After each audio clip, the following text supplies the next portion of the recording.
Adi in my life kananinda kay nagdahom nga maruhay ang panguyo. But for today's video guys, kay dili sa tamaninda kay mula ag sakta. Yes, tama ang inyong nadungog kay laag sa taoy like this. So dili lang kay magsige na lang tagpaninda guys, magsige na lang tagpanarbaho. So dapat tagaan po nato ang atong kaugalingon nga maglaag-laag like this.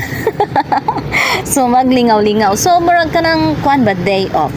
So naata diri karon no sa Fishport sa Governor Generoso sa Davao Oriental.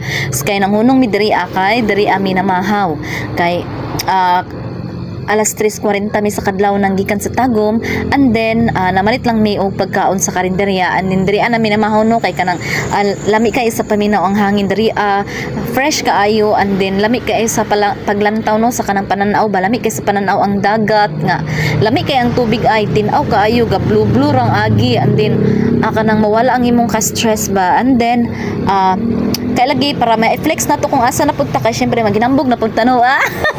So so muna mag-update gid tanong, mag-update life update ana na siya. So mo nang nagabaklay-baklay pud taraw ta diha kay para ipakita nako sa inyo ha kung unsa kanindot ang amuang naadtuan nga lugar no, kay tagsarabi ta mulaag.